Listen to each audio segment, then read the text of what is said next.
Absolutely. Hey, we move on. Jets, Patriots. Jets drop to 6-4. Patriots move up to 6-4. So both of these teams, this is another division where all teams are over 500, right? 500. Yep. Yep. So my Dolphins, we're on a bye week this week, and we still won in our bye week because now we are solidified at that one spot. If the Jets would have won this game, they would have actually been at the top of the division. But then they lost.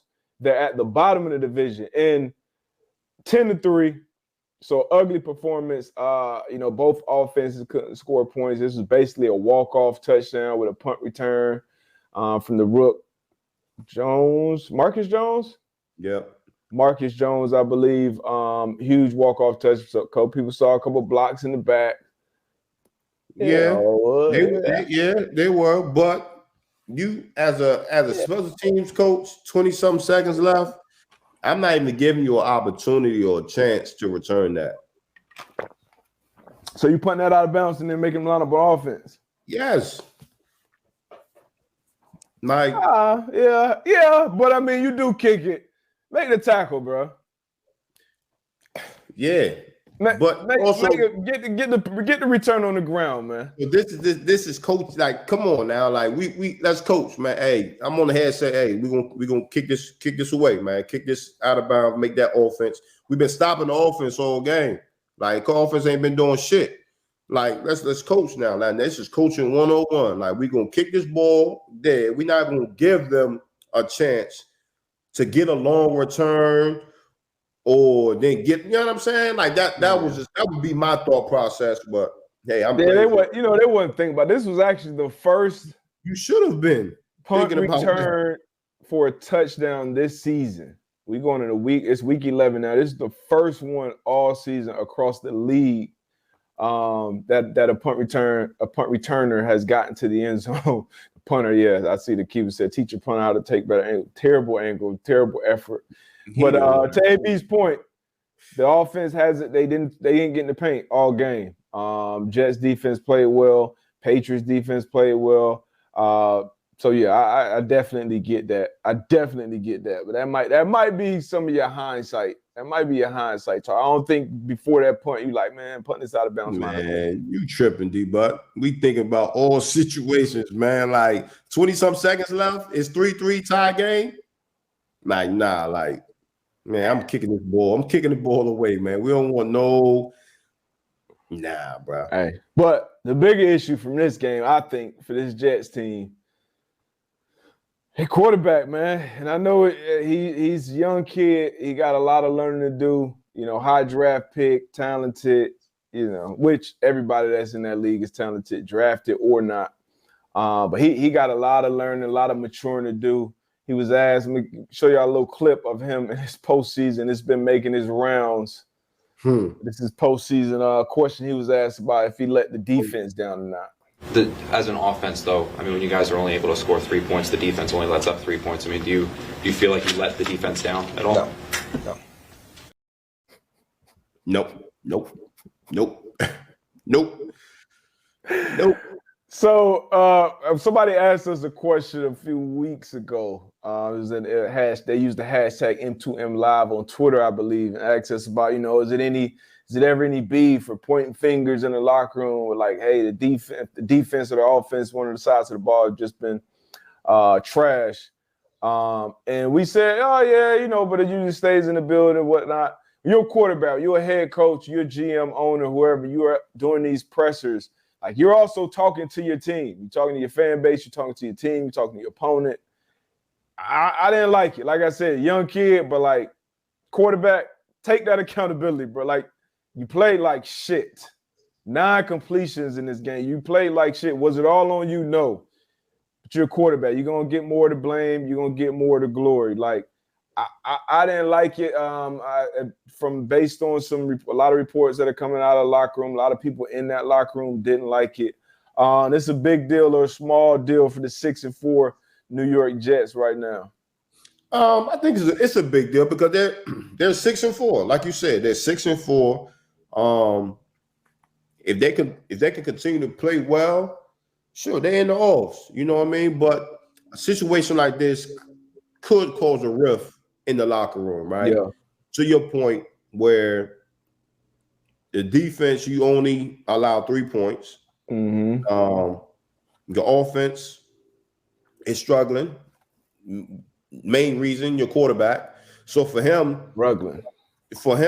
even deep down in his heart, you know what I mean, bro, you gotta read the room, my guy. You know what I'm saying? Like, even deep down in your heart, you feel like, you didn't let the defense down.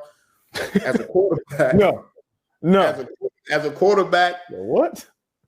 As one of the guys that's going to be leading that team, you have to be able to put that on your shoulders and say, look, like, I don't think we let the defense down, but I know I have to play better. You know what I'm saying? That comes across a lot better than just you, like, the reporter didn't even finish asking the question. He like, nah. You tripping, nigga. Like, nah. So, that's crazy. So yeah, man, I think they definitely gonna have some talks with the young guy. But like you said, man, he definitely has some maturing to do as far as that. Yeah. Like you said, even if you really feel like it ain't your fault, right? Let's say we lose a game 45-42, but as a corner, I don't get thrown at all.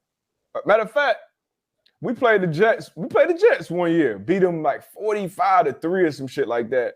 Revis didn't get targeted at all. So they could ask Revis, hey, you feel like you let your whatever day off? And he could have said, nah, I didn't get targeted. You just don't do that, man. And as a quarterback, you are a young guy. You are a leader on that team just based on the position. You probably got to see on your chest, not sure. But especially when you put up a stat line like 9 for 22, 77 yards in the game. So yeah, it's gonna be an issue, especially when you're in that media market. But you are a 64 ball club, so now Robert, Saleh, you're gonna be asked a lot about, a lot of people in that locker room are gonna be asked about the quarterback position. Hey, what do y'all think? And as a player, you want to protect your guys, but now, how is that gonna go? So I hope, obviously, I always want locker rooms to stay together. I don't like fractured locker rooms. I don't like shit coming out and stuff like that. That's just not, how I was, I guess, raised to do things. But young kids got a lot to learn, man, and hopefully he learns it sooner than later. Obviously, everybody saw the talent. You don't go number 2 overall if you're not talented, but everybody got that. Everyone has the talent. You got to be a team player, and you got to do your job, bro. Nah, man, that's it. I mean, shit, we all grown men in there. Like, I'm counting on you to put food on my table for my family. You know what I mean? So we all looking at each other to be accountable. But if you're a coach on that, say on the offensive staff, on the head coach, again, I always say, look, you got to give these young players some time to mature, to figure out, how to maneuver, excuse me, in this game. Mm-hmm. Do you make a change at the quarterback position right now? Oh, man. I'm going to consider it. We're gonna start having those conversations. In practice, what is it? Like, if it's 8, 12 reps for the offense or whatever, that backup, if it's Mike White, if it's Joey Flacco, whoever it is, they're going to start splitting some of those reps. If it doesn't do anything else, it'll light a little more fire up under Zach Wilson, I think, and hopefully speed up that process of the other shit he got to learn. But I definitely consider making a quarterback change at this point, because shit, what do you have to lose at this point? It's not like, he's missing guys that are wide open. He's, not going through the proper reads, all the things you want your quarterback to do. Right now, he's not doing it. And that defense, man, the defense is playing great. Defense is playing great, and I would kind of compare it to what's going on in Denver. That Denver defense is playing great. I saw a crazy stat. I was on a Pat show.